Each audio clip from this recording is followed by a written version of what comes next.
देश Sharma from ASN high school. आज का topic class 8 science chapter number 1। बेटा आपके यूटी स्टार्ट होने वाले हैं, आप सभी को पता है जून में 11 जून से आपके यूटी स्टार्ट है।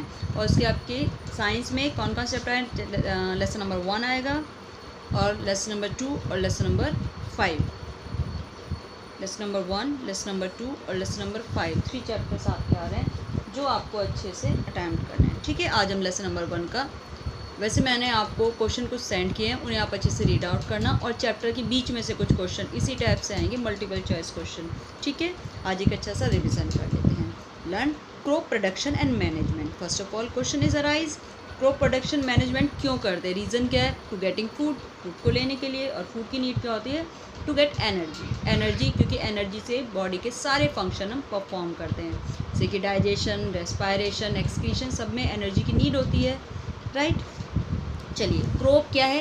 क्रॉप के सिमिलर काइंड, एक ही जैसे प्लांट्स को एक साथ लार्ज स्केल पे कल्टीवेट करना, this is called crop. Crop season के बेस पे 2 टाइप से डिवाइड की गई है, kharif and rabi crop. Kharif and rabi crop. Kharif crop, इसमें छोटे छोटे क्वेश्चन आ सकते हैं। खरीफ क्रॉप को कब ग्रो आउट किया था? रेनी सीजन में। रबी को विंटर सीजन में। डिफरेंस करके याद करना आप, kharif rainy, rabi winter season. Kharif crop का सीज़न क्या होता है? Yes, this is the June to September and rabi crop usually October to March. Kharif crop में कौन सी फसलें या कौन सी क्रॉप उगाई जाती है? Paddy, maize and cotton. Then rabi crop wheat, gram and pea. Right, अब इसके बारे में क्रॉप को कैसे मैनेज किया जाता है, मैनेजमेंट क्या, कौन कौन सी प्रैक्टिसेस की जाती हैं, इन्हें कहते हैं एग्रीकल्चर प्रैक्टिसेस। कल्टीवेशन के लिए, कृषि करने के लिए बहुत सारी प्रैक्टिसेस की जाती है, उन्हें कहते हैं एग्रीकल्चर प्रैक्टिसेस, बहुत सारी। First of all preparation of soil, soil को प्रिपेयर करना, तैयार करना कल्टीवेशन के लिए। जैसे प्रिपरेशन सॉइल, इसमें मेनली होता है टीलिंग।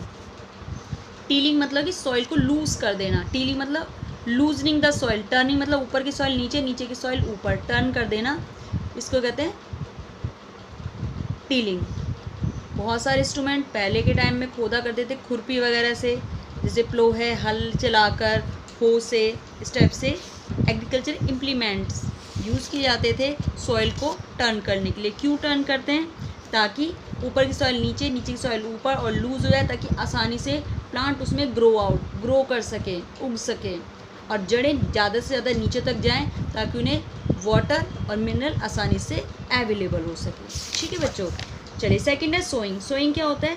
बीजों को उगाना, बीजों को क्रॉप के अंदर डालना। इसके लिए क्या करते हैं? गुड क्वालिटी के सीड्स को सेलेक्ट किया जाता है, फिर उनको कल्टीवेट किया जाता है। कल्टीवेट करने के लिए बहुत सारे टूल, जैसे कि ट्रेडिशनल टूल होते हैं, देखो इस टाइप से आपको डायग्राम में दिखाया हुआ है, इस टाइप से बीजों को खेतों में डाला जाता था।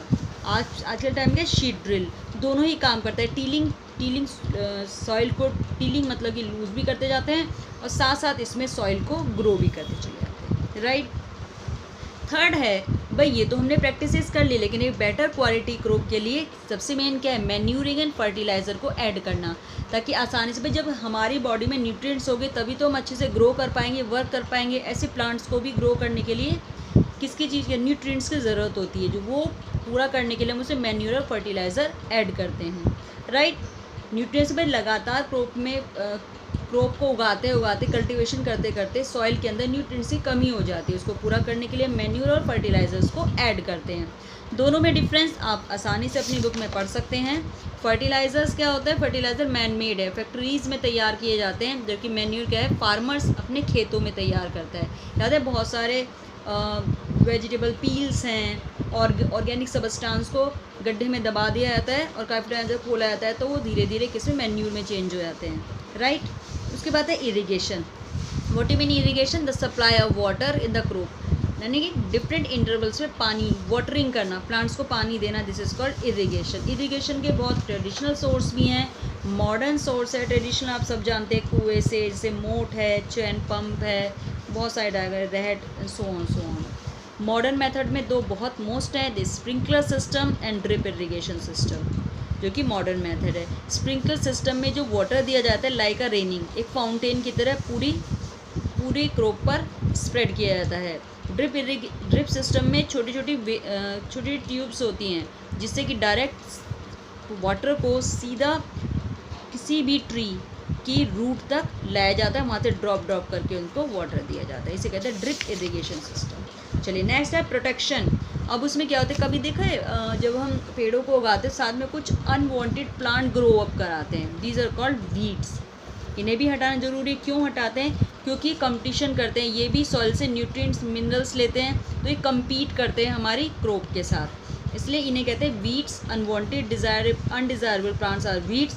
इन्हें हम करके दो टाइप से कर सकते हैं। वन इज़ मैनुअली, मतलब पेड़ पौधों को उखाड़ा और फेंक दिया, या फिर उसमें कुछ केमिकल्स का यूज़ करते हैं, जैसे कि 2,4-D क्या है, एक वीडिसाइड है। इसे डालने पर, स्प्रे करने पर वीड्स तो मर जाते हैं, किल हो जाते हैं, पर हमारी क्रॉप में कोई भी इफेक्ट नहीं आता।